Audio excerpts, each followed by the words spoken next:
Bonjour à tous, bienvenue sur Astro Caca. Aujourd'hui, nous allons parler du bout en train du zodiaque. Non, je plaisante, nous allons parler de Saturne. Saturne, oh, planète de la restriction, de la limitation, des épreuves qui durent, puisque Saturne est la planète du temps. Mais pourquoi tant d'épreuves? Pourquoi tant de restrictions? Bien parce que c'est nécessaire à la construction durable, puisque si vous faites une structure, c'est la structure Saturne, si vous fabriquez un immeuble et que vous voulez qu'il soit joli, à un moment donné qui ne s'effondre pas, avant d'être joli l'immeuble il faut qu'il ait une structure stable, solide, et ça demande de la limitation et de la restriction pour que les poutres soient à niveau, pour que les clous soient plantés aux bons endroits, et pour que ensuite cette structure puisse durer dans le temps, puisse être durable et ensuite pouvoir faire admirer la beauté de l'architecture de l'immeuble dans le temps.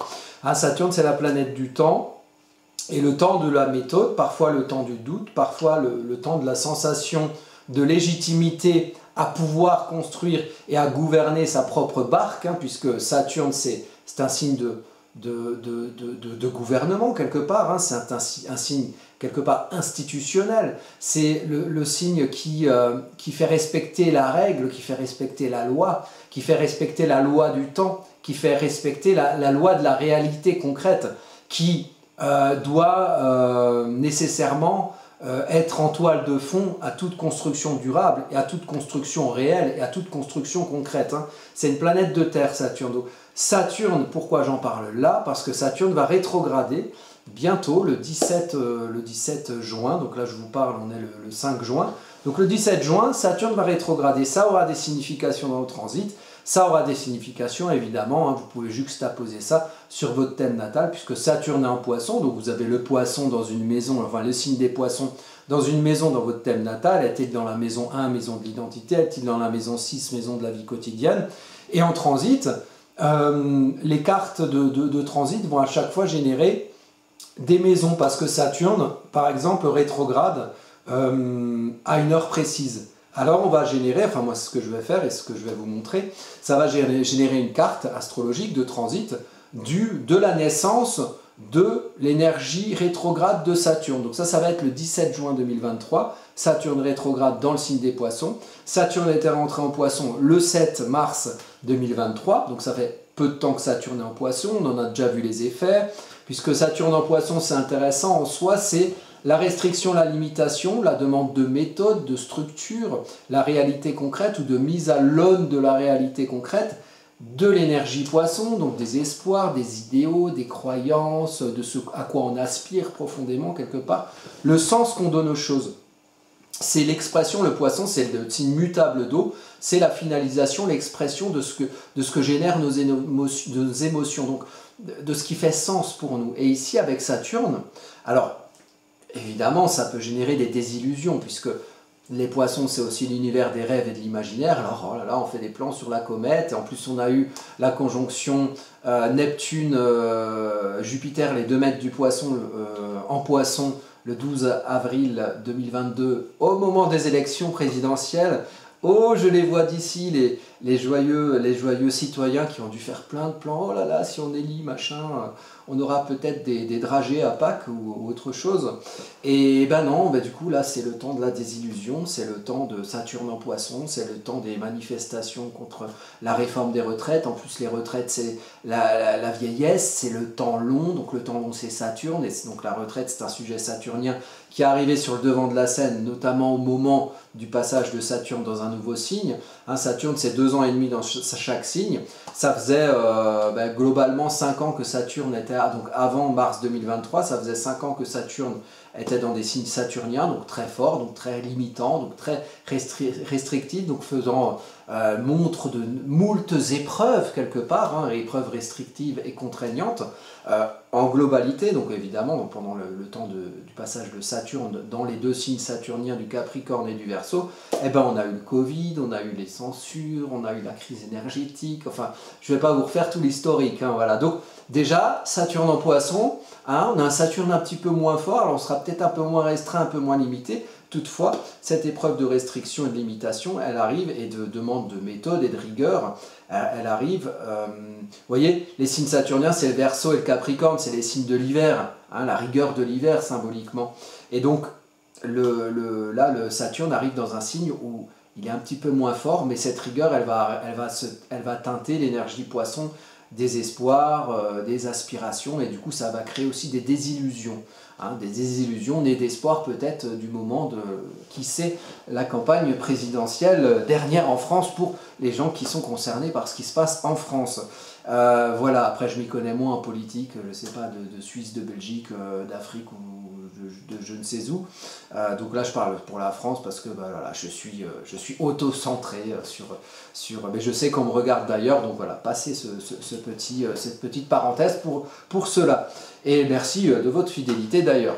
Donc on va aller voir qu'est-ce que ça donne ces cartes. Alors on va comparer la carte de Saturne qui rentre en Poisson le 7 mars 2023 à la carte de Saturne rétrograde qui va nous concerner le 17 juin 2023, et puis on ira même voir du côté de Saturne qui revient en mode direct en début novembre 2023. Voilà, et on va voir un petit peu qu'est-ce que ça donne et quelles sont les énergies qui vont être un petit peu autour de nous et qui vont nous dire comment construire, comment en faire preuve de méthode, et puis comment lier ça à nos espoirs, nos idéaux, nos aspirations. J'aime bien Saturne en Poisson parce que ça rend l'espoir réel, l'espoir concret. Et en même temps, ça met l'espoir à l'épreuve du concret. Donc forcément, on ne va peut-être pas pouvoir accomplir tous nos rêves.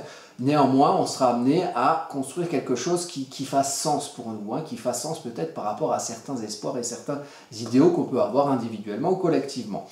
Ici, le site Astro Kaka, n'hésitez pas à passer, ça fait plaisir. Bon, vous avez plein de choses, hein. Il y a des cours d'astro que je donne, vous pouvez aussi réserver pour des consultations en visio. Voilà, ça c'est un truc, voilà, j'ai pas mal de rendez-vous en ce moment. Et c'est vrai que c'est quelque chose de la discussion, ça permet aussi de... Alors je fais évidemment des prestations, thème natal, thème en transit. Je vous envoie des écrits et des audios par rapport à vos questionnements et par rapport à vos coordonnées astrologiques. Mais c'est vrai que la consultation, ça permet d'échanger en direct. Ça a aussi ses avantages. Voilà, donc trêve de publicité personnelle. Voici la carte de Saturne. Donc Saturne, déjà, bon, vous la connaissez peut-être cette carte. C'est Saturne qui est rentré en Poisson. Alors je vais mettre un petit peu le focus sur certains points ici. Vous voyez, on a un ascendant qui est Cancer, mais qui est entre le Cancer et le Lion, toute fin Cancer. Donc ça fait le lien entre un signe d'eau, le Cancer, et un signe de feu, le Lion. Donc ça c'est le 7 mars 2023. Donc il y a une idée en fait entre l'eau et le feu. L'eau c'est la gestation, l'eau c'est les émotions, donc ce qui est à l'intérieur de nous. Et avec le feu, il y a l'idée de le faire sortir. Et entre le Cancer et le Lion, l'ascendant c'est une énergie d'apprentissage. Ici sur cette période qui régit 2 ans et demi de Saturne en Poisson, on a un apprentissage quelque part de se libérer personnellement, libérer ce qui fait sens pour nous personnellement, par l'action, par l'affirmation, par le feu, faire naître par le feu quelque chose qui aura ruminé en nous, qui aura été en gestation en nous et qui doit se comprendre. C'est-à-dire qu'il faut comprendre le sens Cancer qu'on donne aux choses, la source des émotions, pour ensuite aller s'affirmer et se libérer par soi. Et il faut aussi comprendre que Cancer, c'est un signe très familial, hein, très, très cocon. Donc comment dans son cocon, on a pu construire ses émotions et par quel conditionnement éventuel on a pu être arrêté dans la construction de notre personnalité, parce qu'on est toujours influencé par des choses qui sont autour de nous. Hein, sur un thème personnel, ça va être le foyer, la famille, comment l'enfant il a grandi. Et puis quelque part, en plus en astrologie mondiale ou en collectif, l'enfant du peuple, c'est donc les gens en collectif, comment le peuple, la lune en astrologie mondiale qui maîtrise le Cancer, c'est le signe du peuple, c'est la planète du peuple, donc c'est comment les émotions populaires quelque part, donc les émotions des gens globalement, sont conditionnées. Et par quoi? Donc il faut le qualifier, il faut le quantifier pour pouvoir ensuite s'en libérer et s'en affirmer, et s'affirmer par rapport à ça, et s'affirmer par rapport à soi, et non par rapport à des influences qui nous dicteraient qui on est quelque part. Il y a l'idée d'une libération par le feu ici. Et là, au descendant, donc c'est la relation, donc ici on a le moi, ça peut être un moi collectif, ça peut être un groupe, ça peut être des citoyens par exemple, ensemble. Le moi collectif, il est toujours, ou le moi personnel d'ailleurs, il est toujours juxtaposé au moi dans le nous, donc au moi dans le relationnel. Donc comment projeter devant soi, dans sa relation aux autres ou à l'autre, ce qu'on apprend à être et comment on apprend quelque part ici à comprendre ces conditionnements pour s'en libérer et pour s'affirmer par soi et montrer qui on est soi quelque part et comme à la lumière de ce qui fait sens pour soi et des émotions qu'on veut montrer et à travers lesquelles on veut s'affirmer. Et ici, on a, donc déjà par de fortune, c'est positif, hein. Donc la projection du moi dans l'autre ou du moi dans la vie relationnelle, on a quelque chose qui évolue, qui change, qui se transforme. Pluton, c'est une vérité profonde. Alors on est encore en signe du Capricorne ici. Pluton n'était pas passé en Verseau, il est passé le 23 mars 2023 dans le signe du Verseau. Là, le 7 mars, il était encore dans le signe du Capricorne. Donc on a quelque chose qui change, qui se bouleverse. Un ancien dont on doit se détacher au niveau de ce qui se fait, de ce qui existe, du concret Capricorne. Et aussi quelque part d'une certaine rigueur. Et puis une rigueur un peu Capricorne, un peu peut-être institutionnelle, un petit peu la règle établie, qui se transforme et qui va transformer quelque part nos manières d'interagir Verseau. Hein, le Verseau, c'est se comprendre pour se faire comprendre. C'est un signe individuel, c'est un signe d'individualité. Comprendre son individualité, qui d'ailleurs est en lien avec le signe du Lion, où le Verseau, il est avec les autres, il est avec les autres, mais il se comprend lui-même de manière particulière. Le Lion, lui, il monte sur scène, il se montre. Donc il y a l'individualité, le moi qui se montre parmi les autres dans une projection au niveau du relationnel. Donc on se montre aux autres et on essaie de se comprendre là-dedans et de comprendre quelque part qu'est-ce qu'on a à montrer, qu'est-ce qu'on a d'original, qu'est-ce qu'on a de particulier, qu'est-ce qu'on a d'individuel. Et là, il y a un bouleversement dans cette période Saturne en Poisson. Donc Saturne en Poisson, on construit à l'aune de ses espoirs et de ses idéaux.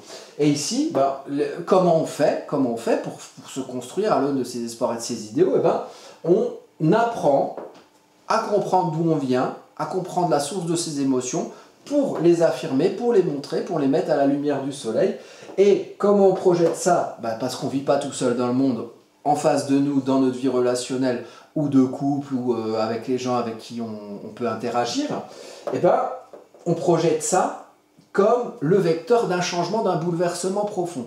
Donc c'est quelque chose, il y a du mouvement ici, il y a du mouvement.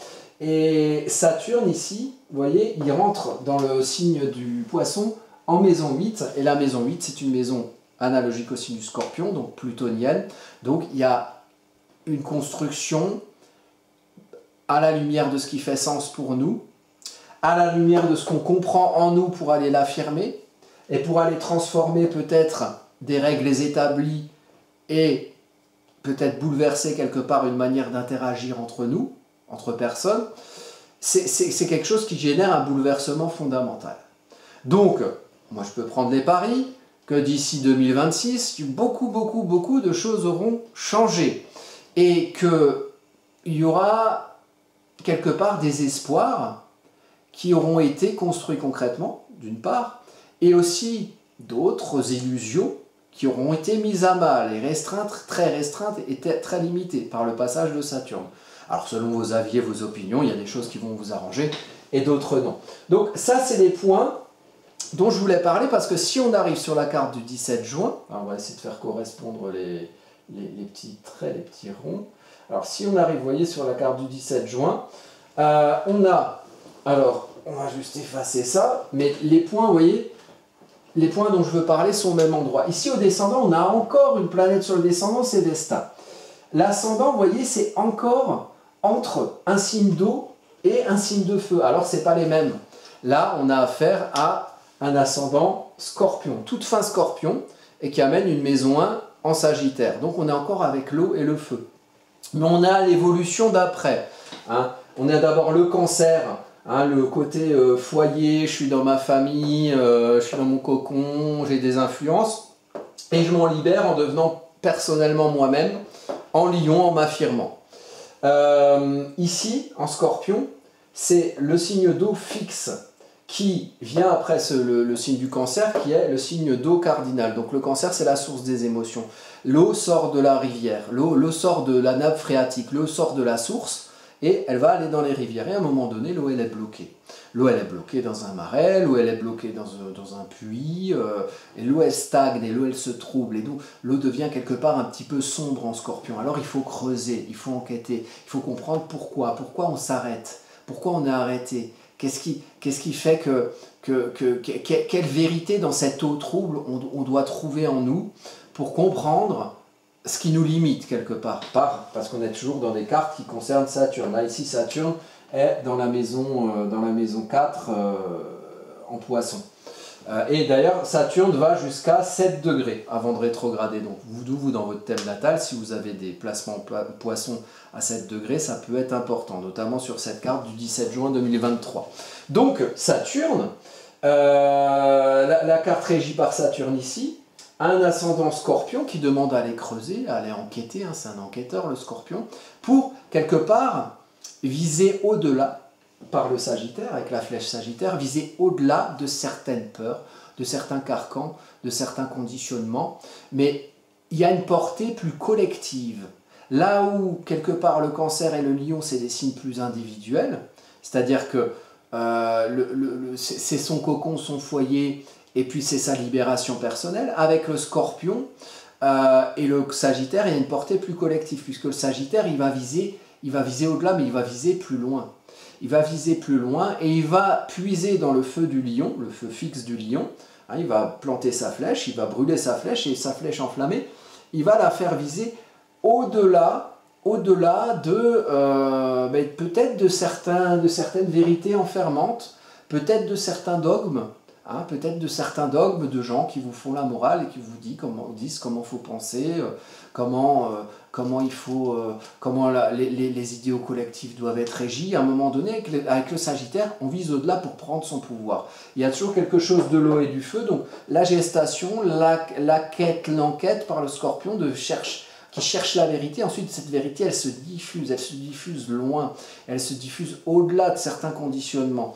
Et donc le Sagittaire ici et le Scorpion, ils sont liés au descendant, donc la projection, comment on projette ça, comment on projette cette libération d'une certaine vérité qu'on a été chercher au fond de ces eaux troubles et qui nous permettent justement cette vérité de savoir où on va viser quelque part, qui nous permettent d'être ancrés dans le sens qu'on veut donner aux choses pour viser juste et viser loin et que sa flèche s'implante en profondeur. Il y a un descendant avec Vesta, donc la projection à l'autre de ça, la projection à l'univers interactionnel, hein, dans ce qu'on va véhiculer quelque part de nos découvertes et de nos manières de viser au-delà de certains schémas de peur, de carcans, peut-être au-delà de certaines manipulations, Scorpion, ou certains abus, voilà, le côté manipulation du Scorpion, hein, le lointain sous-jacent là qu'on ne voit pas et la lave, hein, qui agite les plaques tectoniques sous nos pieds et qu'on ne voit pas toujours, et pourtant d'un coup il y a un tremblement de terre, on ne sait pas d'où ça vient, ça vient d'une vérité profonde, du fait que quelque part sous la terre qu'il y a sous nos pieds, il y a aussi du feu qui brûle, et le Scorpion c'est un signe qui est aussi maîtrisé par Mars. Et vous voyez ici, donc là on est sur la carte du 17 juin, on a Mars qui est bien accompagné, on en viendra après. Commençons par Vesta au descendant. Vesta, c'est la flamme intérieure, c'est ce qui fait foi, c'est là où on a foi en soi. C'est une foi qui demande une flamme intérieure qui demande à un socle à être équilibré pour pouvoir continuer à brûler. Donc, parce que sinon la flamme s'éteint, comme une bougie, s'il n'y a pas de cire en dessous, s'il n'y a que la mèche, elle ne dure pas longtemps. Donc, ici, on a Vesta en taureau. Donc, on a foi quelque part en le fait de trouver une certaine stabilité, un certain ancrage, une certaine quête de sécurité, de sérénité, un certain bien-être, à être bien avec les autres. Et à ce que, quelque part, on puisse tous ensemble être dans un champ vénusien, un précaré, comme j'aime le dire, où on peut tous brouter notre herbe tranquillement, comme un taureau, voilà, qui veut qu'on lui fiche la paix. Donc ici, on est dans une quête d'ancrage, de stabilité, de sérénité dans nos relations aux autres. Et puis ici, vous voyez, c'est comme sur la première carte de Saturne le 7 mars 2023, on est dans un passage de signe de terre à signe d'air. Hein, sur l'autre carte, on était Capricorne Verseau, ici on est Taureau Gémeaux. Donc, il faut trouver suffisamment foi en soi et foi en son ancrage et foi en une sécurisation. C'est-à-dire qu'il ne faut pas avoir peur de l'autre, il faut que l'autre soit inclus dans notre précaré, dans notre manière d'être bien, pour pouvoir ensuite diffuser. Et vous voyez, le lendemain, donc du 17, le 18, ce sera une nouvelle lune. Et une nouvelle lune avec Junon, qui constitue l'union. L'union, le lien, qui va être très éclairé ici en maison 7, maison de la relation aux autres. Donc, on a envie de trouver le socle qui permet de se sentir en sécurité avec les autres, de se sentir bien, pour communiquer, pour diffuser, pour être curieux, vous voyez. Mais cette curiosité et ce côté qui permet aux Gémeaux, tu sais, d'être un peu léger, d'être un peu, voilà, là, je vais vers les autres, je suis curieux de tout, je suis assez enthousiaste pour diffuser mon message. Ben, ce message, il vient de soi, et il vient d'une vérité qu'on a trouvée qui permet de se libérer avec la flèche Sagittaire. Donc, d'aller au-delà de certains carcans. Donc, sur les deux cartes, on est quelque part presque sur la même chose, en tout cas sur des principes communs. Des principes d'aller creuser en soi pour se libérer d'une certaine manière, et ensuite d'aller vers l'autre pour, quelque part, se comprendre et se faire comprendre. Et construire quelque chose dans le relationnel qui va peut-être au-delà de certaines peurs qui peuvent être dictées par des vérités qu'on doit creuser ou par des conditionnements qu'on doit comprendre. Et ici, voilà, c'est éclairé, ce qui est mis en lumière, c'est la relation aux autres. Il y a une idée dans ce Saturne rétrograde, ici, puisque ça va régir toute la période de Saturne rétrograde qui va aller jusqu'à novembre 2023, et bien il y a quelque chose qui dit, si on construit quelque chose qui fait sens pour soi, il faut déjà comprendre le sens, donc il faut comprendre l'atmosphère émotionnelle poisson, et comprendre mais quelle est la part du contenu et du contenant. Le contenu, c'est ses émotions, c'est soi, et le contenant, c'est le socle saturnien ici, constructif, terrien, dans lequel on doit inclure ses émotions pour qu'elles puissent aller dans le concret, qu'elle puisse se réaliser concrètement. Parce que sinon, la flotte, elle va n'importe où.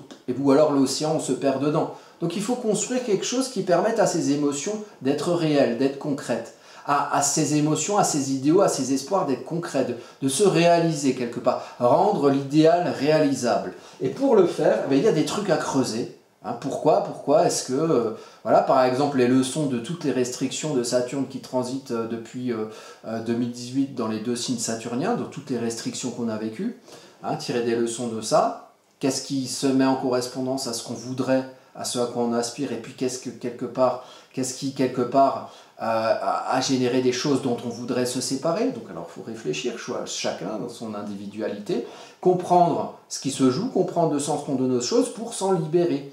Et c'est en se libérant, c'est par le feu du Sagittaire et sur la première carte du Lion qu'on pourra agir quelque part, puisque le feu c'est l'action. On pourra agir pour se projeter dans le fait de faire des choses avec les autres et peut-être d'avoir des idéaux communs où on puisse être bien les uns avec les autres et pouvoir bien communiquer ici et se mettre en lien les uns les autres par une communication, par une compréhension rationnelle des choses Gémeaux pour diffuser ces petits messages à Mercure, le messager des dieux.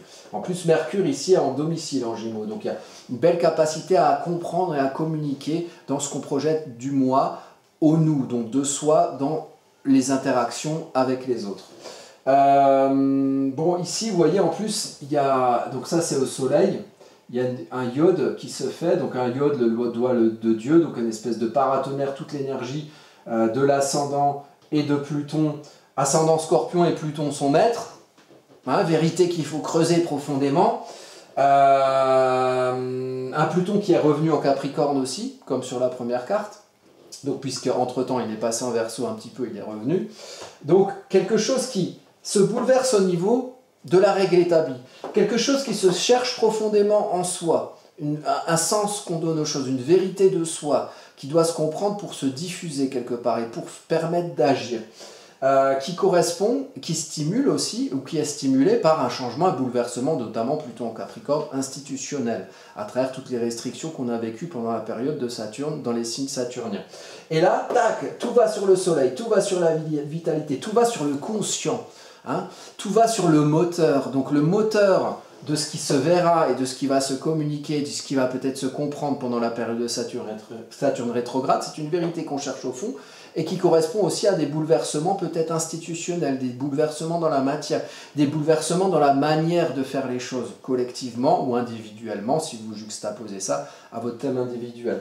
Et donc ici, Mars, attention parce qu'on est le 17 juin, Mars, il arrive avec la Lune noire, Vénus est pas loin, donc ça donne un côté subjectif, inverse d'objectif et passionné. Ça correspond à pas mal de planètes de nos chers chefs d'État bienveillants, Macron, Poutine et consorts. Donc là, ça se voit avec vous voyez, le Soleil en Gémeaux qui maîtrise le Lion, donc qui maîtrise Mars. Donc il y a beaucoup de feu dans tout ça.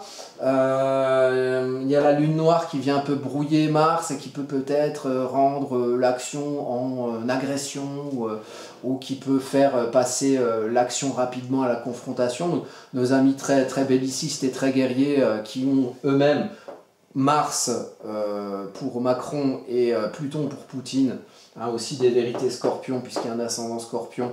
C'est les 2 mètres du Scorpion, Mars et Pluton. Donc il y a une vérité aussi qui peut se faire valoir dans ce qui se verra pour tous à travers un mauvais exemple martien qui transforme la belle action, le fait de savoir se confronter, en une confrontation qui parfois dégénère. Donc moi j'en avais parlé dans certaines autres vidéos, notamment sur celle des transits de Poutine, hein, que je mettrai en lien en dessous. Voilà, je crains au niveau notamment du 27 juin à peu près, des problèmes au niveau de la guerre en Ukraine. Alors j'espère être un oiseau de mauvais augure. Mais en tout cas ici pour cette carte de Saturne rétrograde, il y a quelque chose qui montre de l'action. Alors attention, là je parle pour vous personnellement, attention à bien agir avec le Mars, mieux conseillé par Pallas Athéna qui adopte peut-être des bonnes stratégies pour agir, que par la Lune noire qui vient montrer l'ombre de Mars. Donc voilà, je m'affirme dans l'action et je m'affirme aussi dans la confrontation. Parfois c'est bien la confrontation, ça permet de sortir de certains marasmes, mais parfois ça peut aller un petit peu trop loin et mettre à mal le message qu'on aurait voulu diffuser ici avec ces luminaires en maison 7 en Gémeaux. Et donc dernière carte, on a donc au retour, donc ça c'est en novembre, hein, c'est le 4 novembre à 8h03 précise. Le 4 novembre, Saturne revient en mode direct.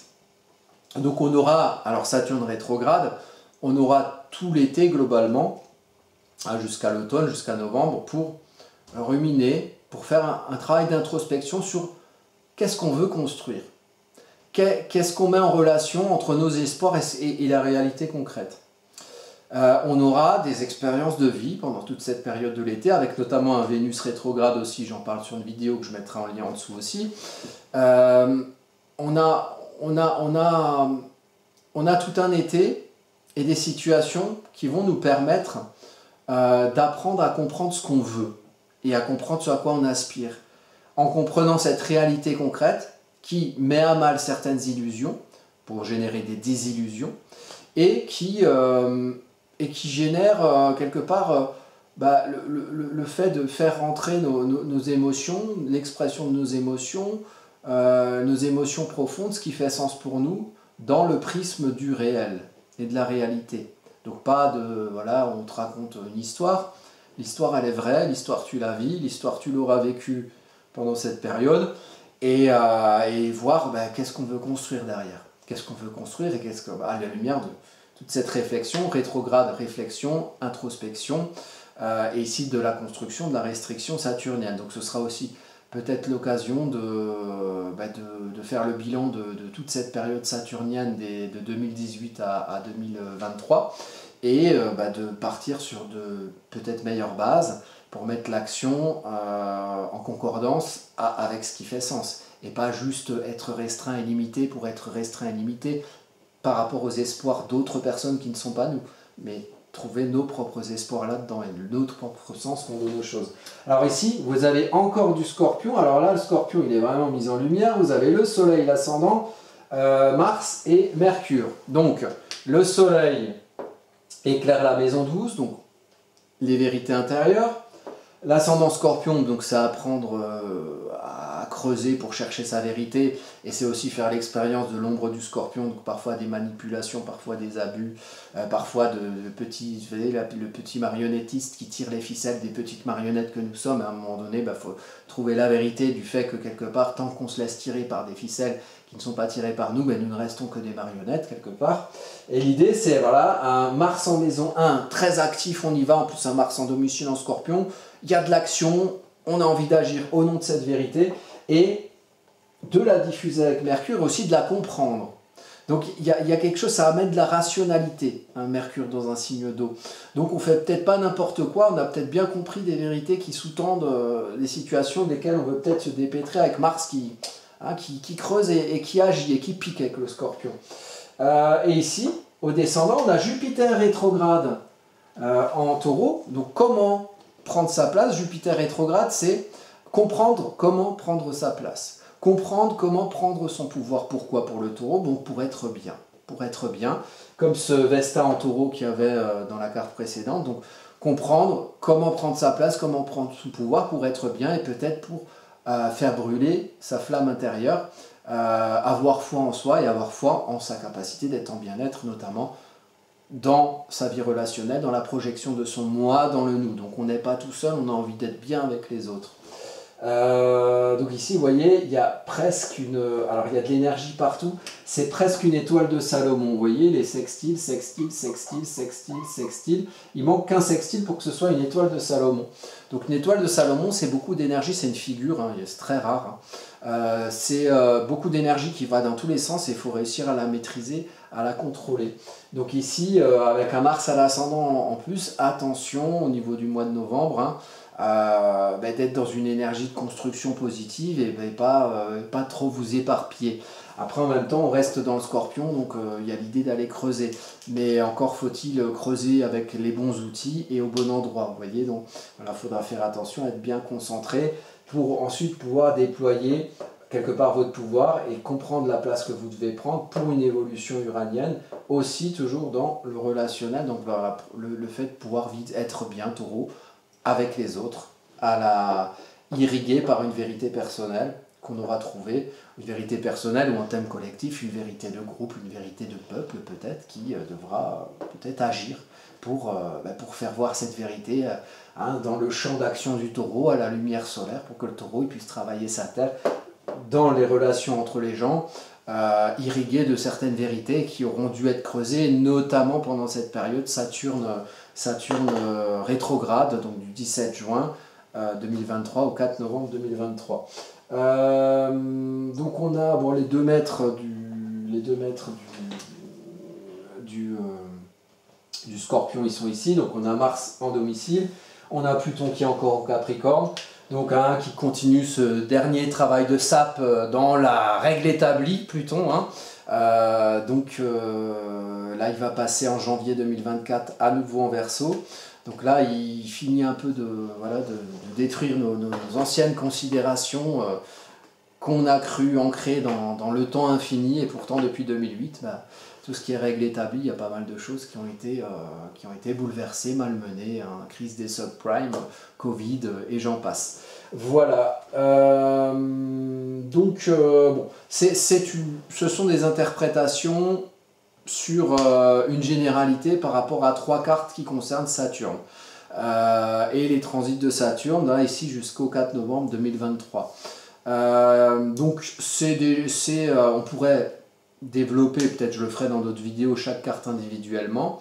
En attendant, ça donne une idée globale de quelque chose qui a à construire et qui fait sens pour nous, et auquel on doit réfléchir encore plus pendant la période de Saturne rétrograde du 17 juin 2023 au 4 novembre 2024, hein, avec un Mercure rétrograde qui aide aussi à faire une introspection sur sa manière d'aimer, sur les valeurs qu'on a et sur notre capacité à nous valoriser personnellement, et peut-être aussi dans le groupe, ou de faire valoir nos valeurs et peut-être de les afficher avec un Vénus rétrograde en Lion, de comprendre avec quelle valeur quelque part on veut s'exprimer, et aussi quelque part se libérer personnellement en osant l'expression, en osant montrer ses valeurs personnelles et une certaine valorisation de soi.